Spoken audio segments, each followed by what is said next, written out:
this, Dougie. Yes, I give thanks and praise the Most High. Give thanks for life. Give thanks for our parents. The reality is that if it weren't for our parents, we wouldn't be here right now. If it weren't for our grandparents, our parents wouldn't be here. And that's why we give thanks all the time. So we wrapped up one cool day still. You know, my mom is scarfing and all them something there. Keep myself warm like a blanket.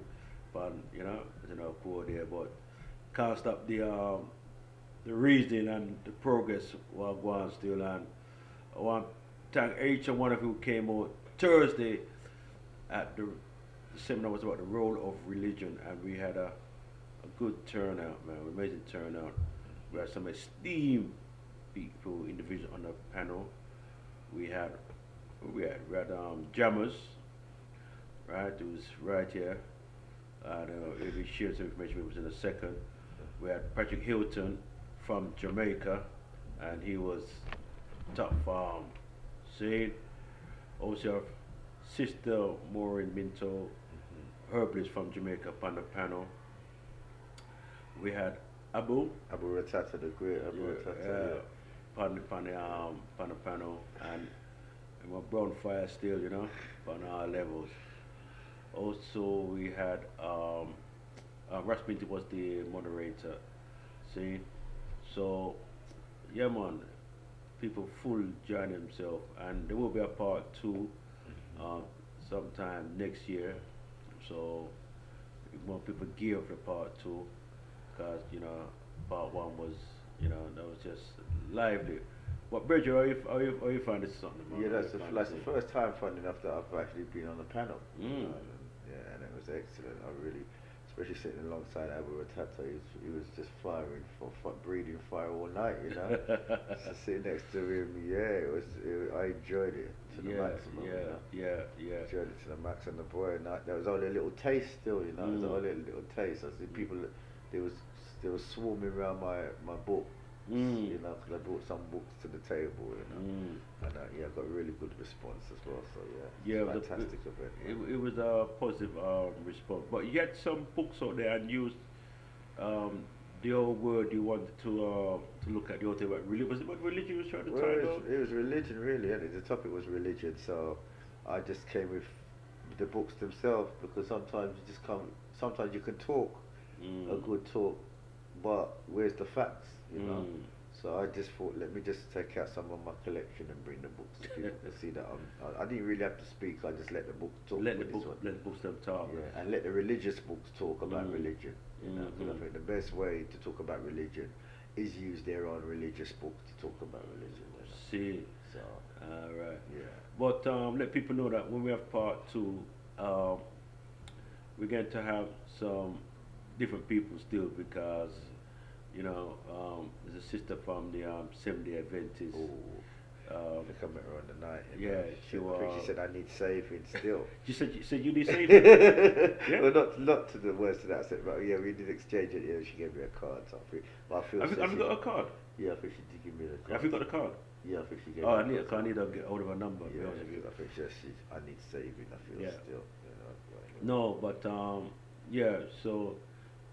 She'll be on the panel, and we're going to mix up a little bit, because one of the things in fact, she was saying that she's right in saying that it was a bit one-sided, so we need some different people on the panel, give a little bit of balance. Okay. Cool. Still, what is very important. But the objective really is for us to reason, really, just open up some reasoning, and what I like about this seminar, what took place, the reasoning, that it was really mature. Nobody really get heated and get vexed and this and that. 'Cause, religion people can get emotionally hurt, like a man thumping the chest or something like that. Well, I was the one who was getting emotional because I kept getting missed out on the questions. I didn't get a chance to answer till the third question. So my brain was popping at the time, But no, he said it's an excellent event, because what I liked is what everybody came from a different angle. And it's very important that, everybody got a different angle, different personality, and bring things up. But it's for us to really learn from the reasoning and question everything we're doing, because as I said, that the religious thing Um, is it working or it's not working? You know, and if it's working, it's all good, man. We're just doing the talk about religion actually, and you just come on the line as we speak. You know. Hey, we're at a secret venue down at Chestnuts actually, where we had the event. You know, so we like to have your input on religion still. Okay, what are you doing? Just a conversation? Yeah, just a conversation. Yes, just a live broadcast, just a little live broadcast. Me and Dougie, and you. Oh, you and Dougie. Okay. Yeah. Big up yourself, bud. Yeah. What is the premise, my friend? Are you in the area? Can you pass through? What's that? I'm not too far away. It says. Yeah, we could if you could come down. Yeah. Yeah. How long is it for, my friend? Because I'm cream cracking. Well, just a short interview, about half an hour. Half an hour, he says. Okay, my friend. Yeah. Where's the time? 5 o'clock. Yeah. It's okay. Okay then, my friend. Right. Who is he broadcasting to? Well, we do the whole world actually. Okay.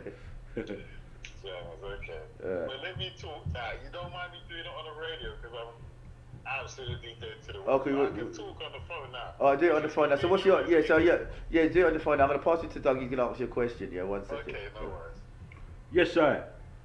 Dougie, how you doing, my friend? Yeah, man. Give thanks. We're talking about religion still, you know. Excellent, my friend. Yeah. Excellent. So. Yeah. I mean, how do you look at the whole thing about religion? What's your perspective about religion? Yeah. Well, it's a difficult one for me right now because I kind of see religion as the poison. The poison. Holy smoke. The poison to the soul. The poison to the soul. Boy. No wonder you didn't want to come. Hold on, say that again. That's very powerful. Say that again. Man didn't want to come sit in front of the camera with that kind of statement there. Is the poison to the soul. Lord have mercy. Yeah? Yeah. What your soul came here to do, what you came to aspire to be, religion has rediverted it and literally had you following a set of instructions. What up? Was just have you? What up? You still there? Yeah, I'm still here. Okay, fantastic, boy. Some power come through. Yeah. So can you say that again about religion now? What is that? Yeah? Yeah. Can you repeat that again about? You want me to say the same line again? Yeah. Okay. Religion is the poison to the soul. I'm not saying that. I'm just in front of come and say it's not coming from me. It's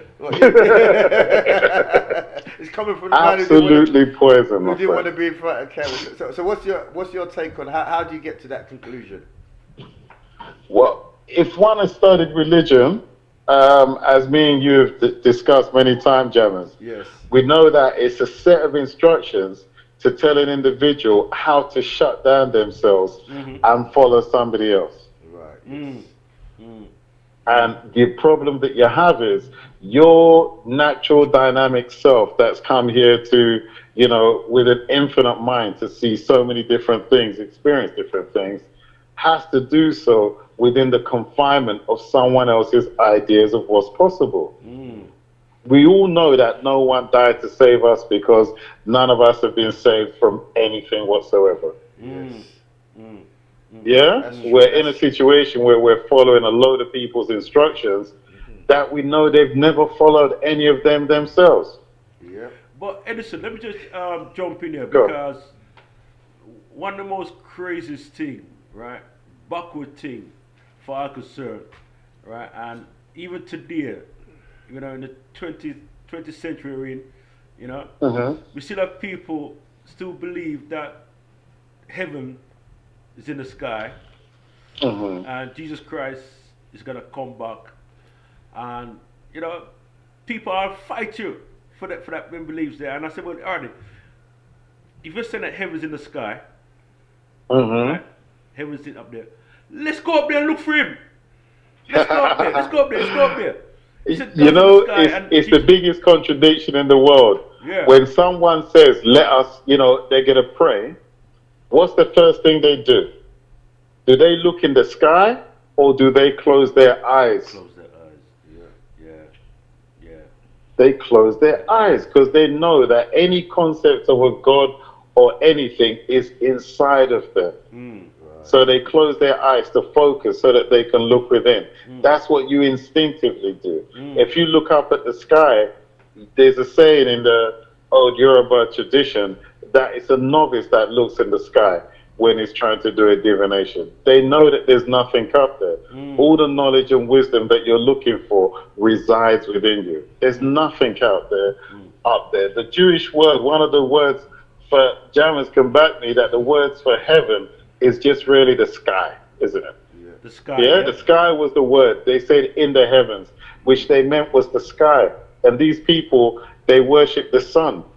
So therefore their God, Ra, was in the sky.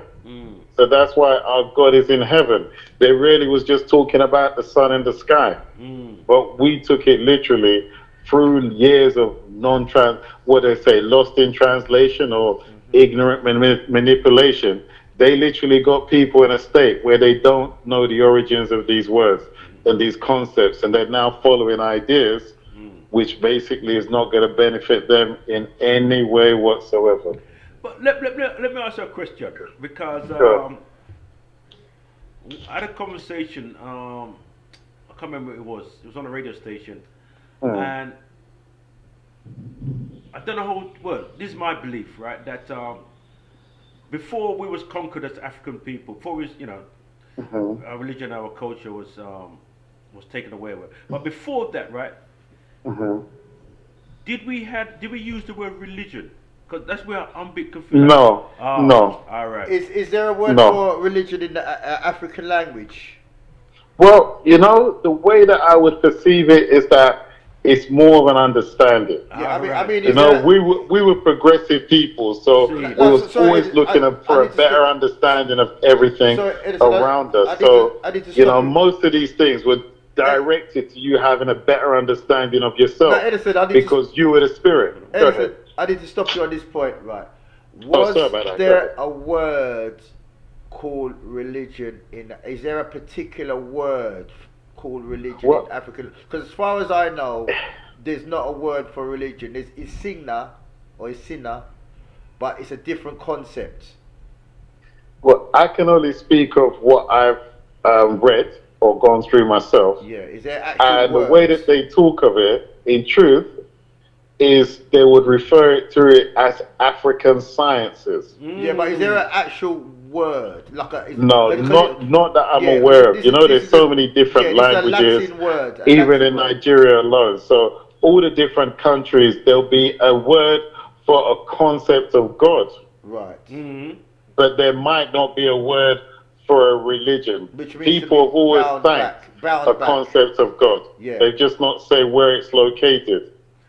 Well, I'm glad to say you clarified that, because I had quite an interesting conversation, a lengthy conversation with an individual who who knows quite, studied this, the whole thing about religion thing, and he's saying to me that there was a word religion, and I'm saying, well, far as concerned, I don't think.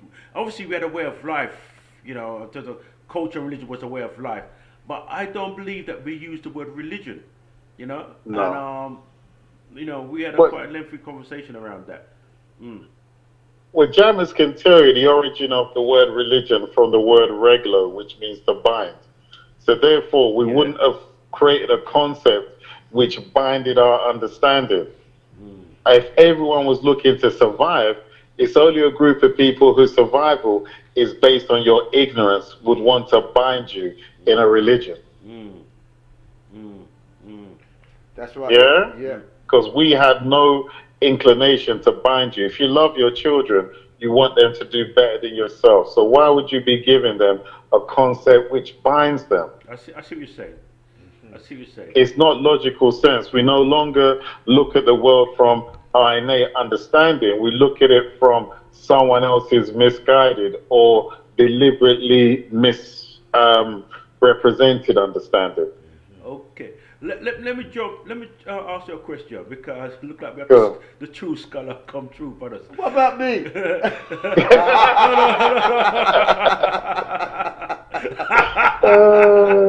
I'll see you guys later. Yeah, I'm gone.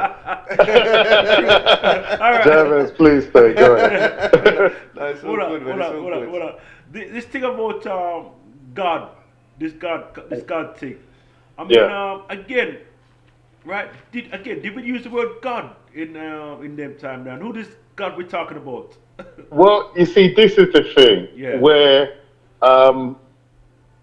we don't realize the importance of the words that we use. All right. The reason why someone is given a name, because that name is supposed to encapsulate the energy of that person.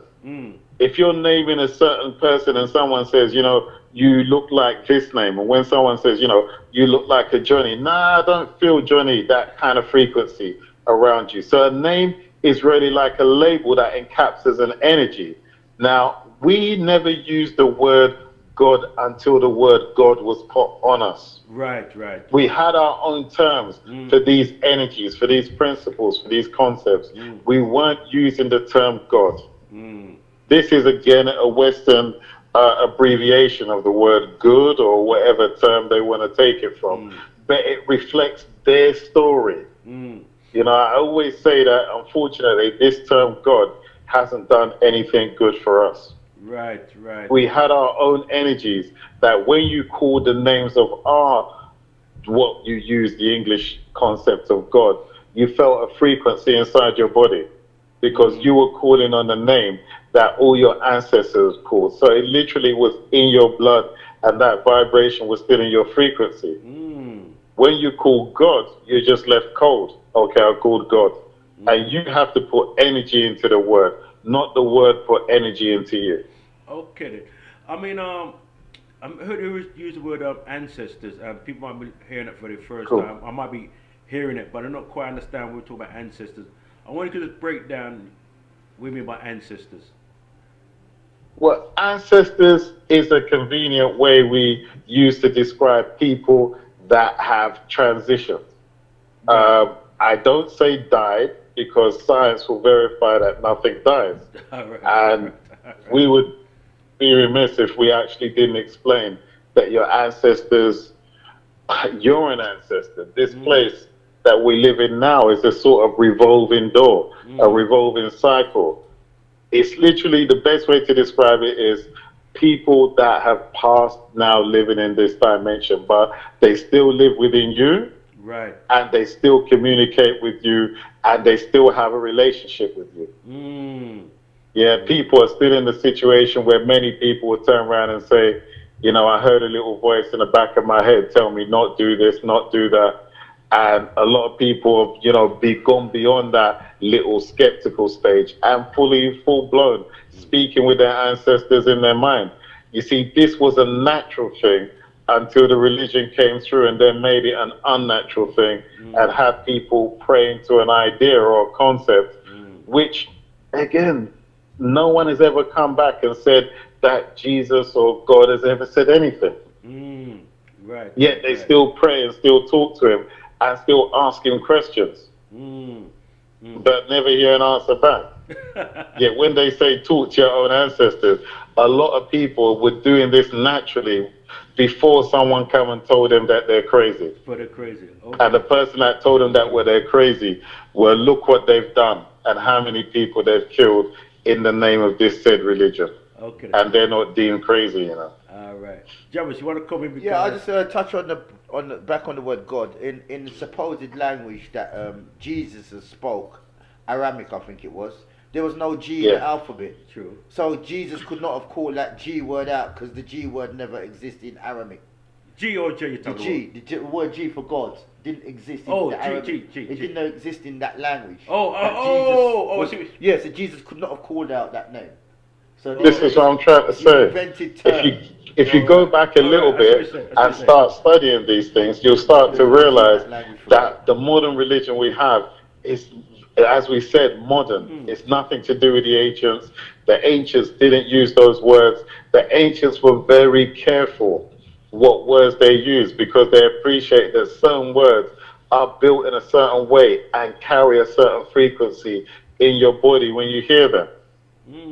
Yeah, when you these guys had to program the concept of love, repetition, constantly in your education through as a kid, when they'll be telling you God is love, but where is the love? And remember what we were discussing, Edison, about the word creator. You need to The word what? Sorry. The word creator. You need to be running from the creator. Trust me. Exactly. You know exactly. All these terms that we've then someone has just stamped into our mind and hasn't given the origin of how these words were constructed or put together. The word. So we're now saying we follow the Creator or the Most High. The word, basically, still using the religious principle in order to discuss ourselves. And actually create our religious, or because it is religious, but it's nothing to do with spiritual. Nothing to do with spirituality at all. Right.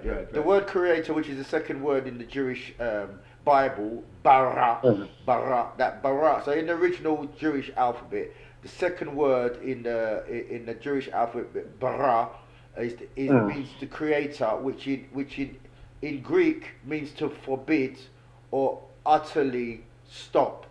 So the word creator means to forbid or utterly stop in Greek, and also in Hebrew it means to spoil.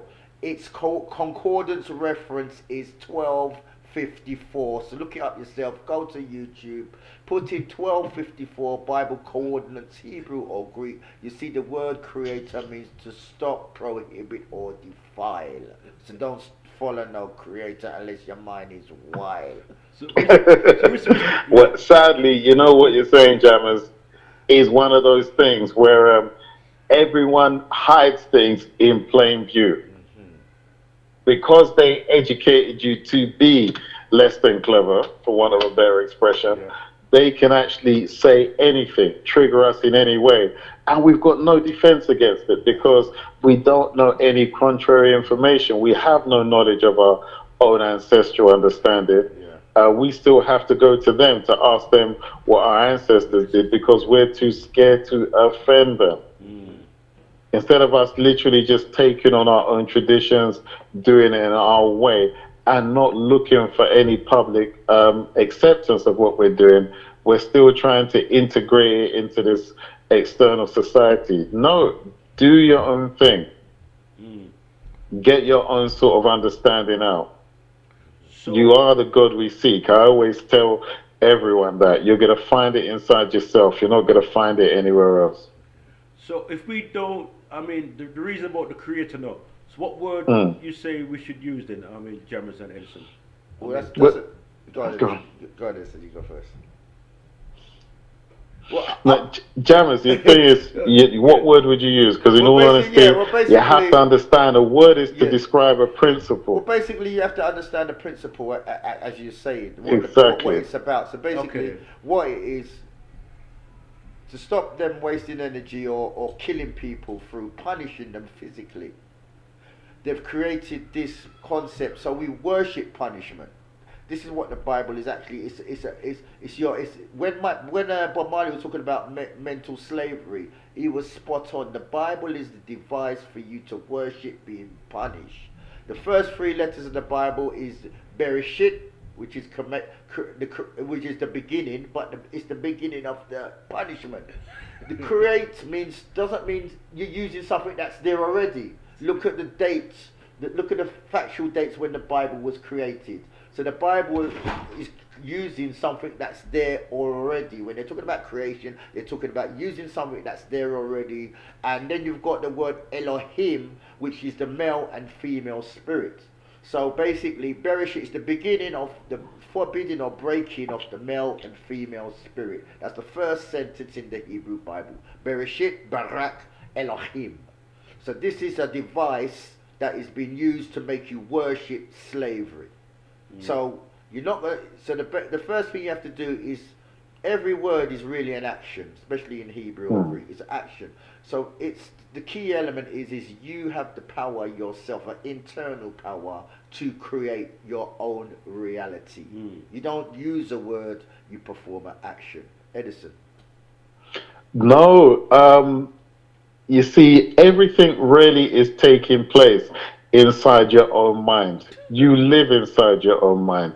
You sleep outside in this illusion. If you're untidy inside your own mind, nothing outside is good enough. The problem that we have is that someone has convinced us that there is a separate creator other than ourselves. If you're talking to a blind person to ask him to describe something, if he can't see it, what he's saying is he can't create the image outside, inside his own mind. Yeah. If it's a deaf person, they can't translate the waveforms outside and create a sound inside of themselves which they can express to you. We've been the creator all along, and someone has convinced us for their own benefit that we need to focus our spirit and give it to them. That's why I said religion is the poison to the soul, because your soul spirit has now been traded for a book or for an idea that doesn't do it. What do we say? It's not fit for purpose. If he was looking at it for its nutritional value, it has absolutely none. It just takes away your energy and provides nothing. What religion really provides is hope. See. And hope of what? Yeah. More money, better relationship, better lifestyle. Everything outside of yourself, nothing inside of yourself. Well, and if you're, go ahead. No, I just want to say that, I mean, also, if we look at the old religion, look at the old, all right, put religion one side. Let's look at the members or the pastors or the ministers, right?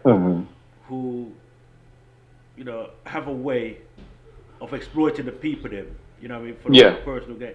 And this is something we see over and over again. But because we're so hypnotized or hypnosed by these people here, you know, we don't say nothing really, you know. And it's something, you know, we see what's happening, and also the minister again, you know, molesting the boys, them, and womanizing and going up a slackness, you know what I mean?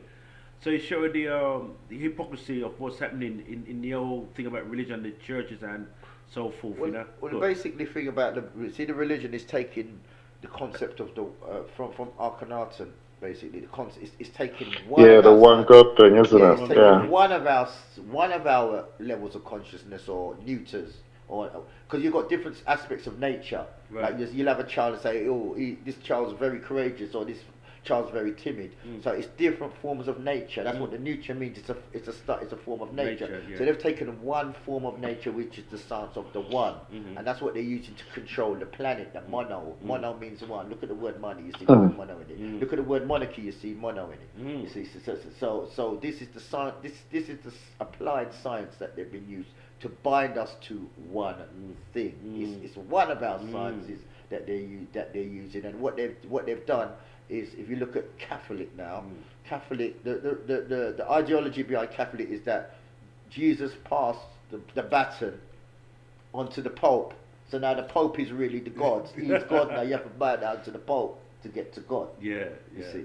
So basically, and the word Catholic, kata, as we broke down in the lecture, means to go down. Holic means you're addicted. It's an abnormal addiction to be down. Cataholic. Cathartic also. Catharic is also a place where you're allowed to let all your emotions run free. So all your madness and corruption, it provides your environment to let that run free. So that's why we have to hear and really see what's going on. It's basically in the front of our eyes. We've got to leave the story behind and use the science. You have to move towards the science of yourself. A lot of us we don't know how our minds work. We don't know how we interpret information. We don't know how we even create our own voice within our own head. Because if we don't have that own voice within our own head, we can't have our internal discussions. The science is understood, and that's where your spirit is actually communicating with you, the observer, the outside person. Well, when I say outside, I mean within yourself. There's two parts to you. Sorry, Edison, you know what? Go ahead. I just want to come. See what it is with this. This is the science of how they used to tame animals. It's the basics, the science of the one how they tame animals. So basically, what they done, they took the female element out of the equation. If you look at the story of Adam and Eve, Eve ill. They made Eve give Adam the apple, and woman was responsible for the illness. Eve ill. So they've taken the woman. The best way to tame an animal is to move the father out of the equation. You control the mother. And when the animal has no reference to what the father is, you become the father. So this is the science of the one. It takes the female element out of the equation, and then you become the male and the female. You become the controller. So. Well, what do we used to say? I think it was Phil Valentine that said that the church is your father, because they like to call their priests fathers, you know. Right? And then we go to father. What does father this say? Father that say? Because they know the term and how we hold it dear to us. So when they use that expression, we want to treat them like we would want to treat our perfect father. But the church has not created any being. But listen to what you just said, yeah? They've taken out science, because father in Latin is pater. That comes from the Kemetic word pater, the creator. So the word father becomes the creator. They are the creator of this environment. Well, you know, say, this is the funny thing, though, because there's something you said where you said that they've taken out the female and just left the male. Yeah? Because what does the female do? She creates. The religion now becomes the creator. The religion is the female. The religion is the thing that made everything. The father is the one that they use to administer the religion. So now they've taken out the actual woman, that is the creator, and left the man there, which is now just disseminating the information. That's right. And the woman has no say, because she is what is being used to create. It's just like when your mother tells you, the man is the Ra and the woman is the Re. So the man radiates, you'll run out and your mother say, look at your shoes, Thomas, go change your shoes. She gives you the reasoning and the resonance behind what you do. She shows you, reflects your action. So the man radiates, the woman reflects. And that completes the cycle. Okay, I just want to ask a question in terms of people who are in, you know, religious or in church and so on. So I'm a bit concerned, a bit confused what's going on there, right? What advice would you give to those out there now who are a bit disillusioned, that's what we're looking for, with what's going on, you know? Basically, pick up the book. Hey, when I ask you, I'm asking. Oh, you asking Edison? Oh, I ask you. I tell you what, Dougie, it's a hard one, because you mentioned it. You aired to the story earlier where you said they have been programmed, or they've been literally hypnotized. You know, I realized when I shout out Jesus Christ, when I'm in a moment of stress or what have you, or, you know, just concerned about something or shocked, I say Jesus. And I sat down and I thought, well, I don't believe in this concept, because I know it's a constructed lie. Why is it that I still actually say these things?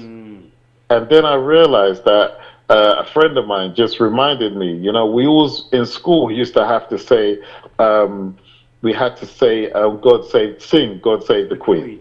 And I remember religiously doing that every day in assembly, God save the Queen. Right. But what I forgot is that we also had to recite the Lord's Prayer. For as young as I remember, I had to recite, Our Father who art in heaven, hallowed be his name, all that kind of thing. So when you was of the mind where you didn't actually know what you were saying, hallowed be thy name, thy kingdom come, all that stuff was being programmed into your head.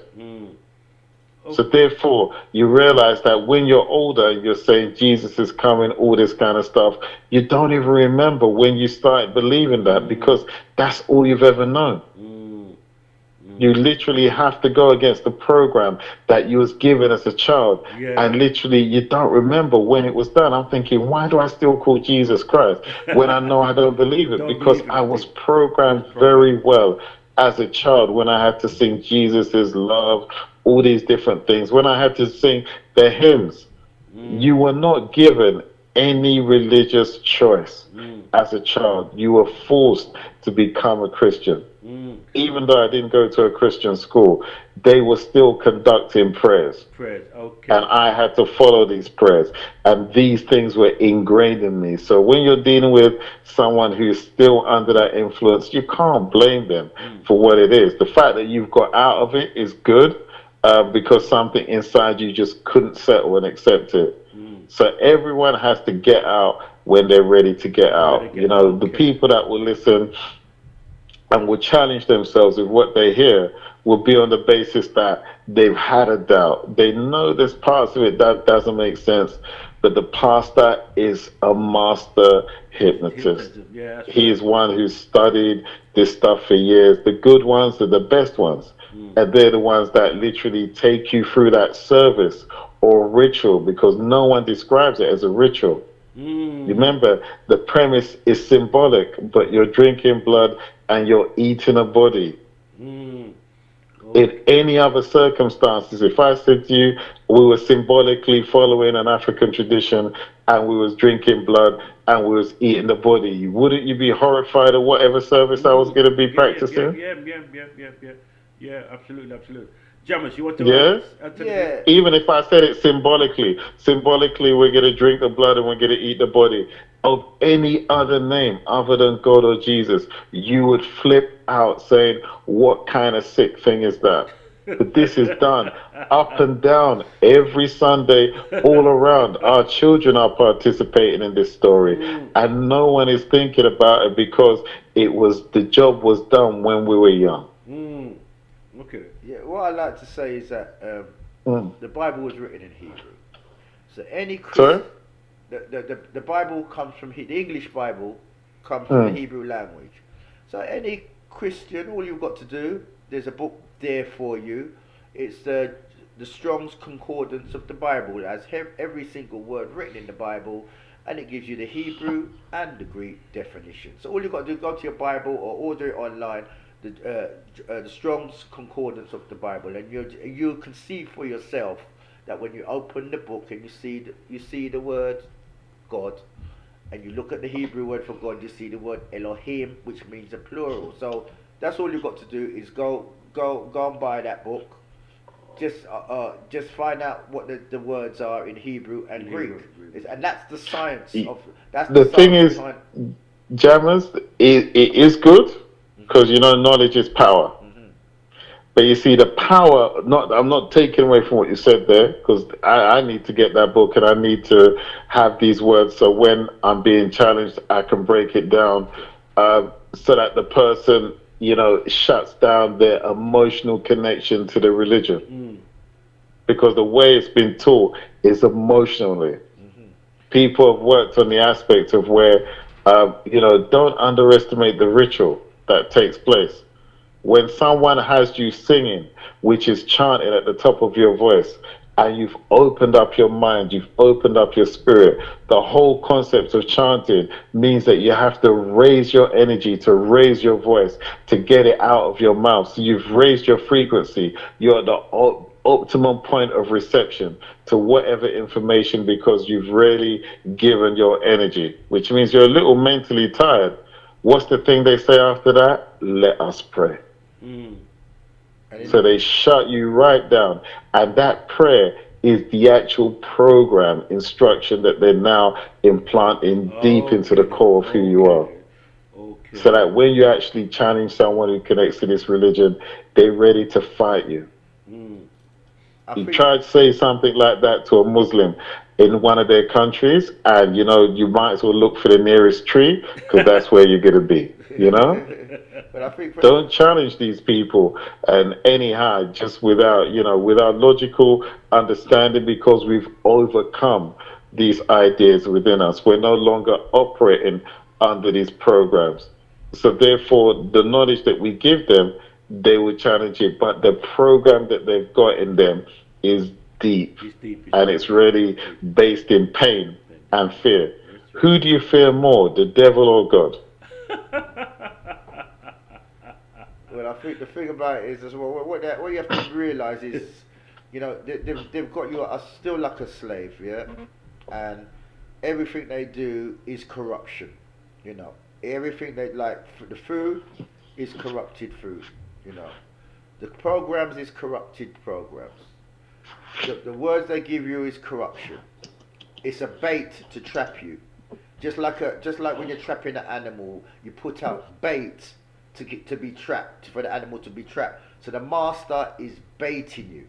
You can't let the master bait you because it's like a masturbation. I laugh at the word debate. He's getting satisfied. The master is getting satisfied every time you take the bait. So don't take the master's bait. Don't masturbate. Yes.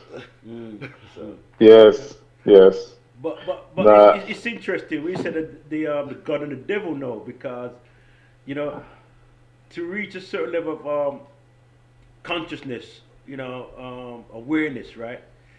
That you have to eliminate the God and the devil or to your, because what I'm saying that, when we think about God, you think about the devil. If you think about the devil, you think about God. So is it possible, as Muta Bruta said, right?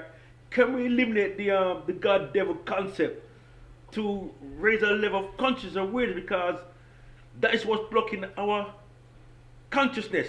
This God and devil thing, you know what I mean? Because when you think about God, you think about the devil. Think about the devil, you think about God. Well, I say, if you just got, as I said, all you got to do is find out what the Hebrew word for devil is, and it's simple: adversary. Someone who's against, someone who says something against you. They put the fear factor in this religion. They put the fear factor to make us frightened of these words, what we shouldn't even be frightened of. Devil is adversary, someone who says something against you. Satan is someone who slanders you. It's a man who's in front of you. But they make us look for this goblin or this monster or this something, a goat with a big tail. So we're frightened of the very word, which is something. This is how they're able to trick it. You see what I'm saying? As I said, well, the thing is, as we say, I always laugh when they talk about holy books and they say God wrote the book. And I said, with his hands? You see, we're still looking at God as a man. That's why we have to give him a he or a she or what have you, because we're still reducing the concept of the creative energy to a human body. Yet the part of you that actually controls what you do is the spirit, not the body. The spirit, that same energy. That's why I always say, if there's a concept of God, it made you in its own image. But it wasn't talking about your body. It was talking about your spirit. And we keep referring it back to body all the time, just because we haven't learned to be able to separate our spirit from our body. Religion only talks about your body. What's going to happen to your body when you pass? Is it going to go to heaven? If it's going to go to hell? If it's all these mad constructions where essentially your spirit is everywhere all the time. When you think or you fear or you're happy, you radiate your spirit. Your energy is picked up in the room before you open your mouth, because the atmosphere in that environment reflects what's going on inside you. So therefore, we're still in a point where we're trying to explain what the body's feeling when it's the spirit that's generating that sensation. And I'd just like to go on that, because that's why the pastor can't really explain the spirit. When you ask the pastor about the spirit, he can't explain the spirit. You know, when it's simply God in Hebrew is Elohim. Elohim is plural, male and female. The El comes from the spirit of the bull. The bull's strength is resistance, and its intensity. So the spirit relates to the Latin word spiritus, which is breath. So the intake of breath controls the spirit and controls the power that you have to make your thoughts a reality. But the pastor can't tell you that, because he's not telling you the Hebrew or the Greek meaning of the word. So he's just giving you the storyline. He's not giving you the science behind the word. So you can make the spirit and break down the spirit to bring it into reality. And then when you know the Hebrew, that it relates to the Hebrew Sakareth. The Sakareth is not the Father, Son, or the Holy Ghost. It's the essence the radiation of the essence and the reflection of the essence. This is something that you can actually make real, not a fantasy figure that you have to believe. So that's the science behind it, what we've just explained it in a couple of sentences. Well, James, as you said, it's all about the essence. As from what I understand, the Trinity, I've explained it before and wrote about it, where you have the Father, which is the Father's body, the Mother, which is the mother's body. When a child is being born, you see the Spirit is the third entity, or the third aspect of it, because it's the Spirit that is going to now use the body in order to walk in this dimension. So that's my definition of the Spirit. As far as as you put it, the essence and what have you, the way that I was taught is that there's what you call a masculine energy. It's not pertaining to male, because the whole confusion is none of us, we are all genderless, which is hard for people to convey. We just have different bodies. Yeah, the fact is, as a child, all you're trying to do is understand your body. A young boy, when he goes through puberty and his body's changing, and now he has an interest in girls or whatever he prefers, but he has a sexual interest, that is something which is designed in his hormones, but not necessarily part of his mind when he's born. These are things that literally are part of, as they say, his DNA. This is just a set of instructions of how his body is to behave at a given time along his journey. But it's not necessarily who he is. We will choose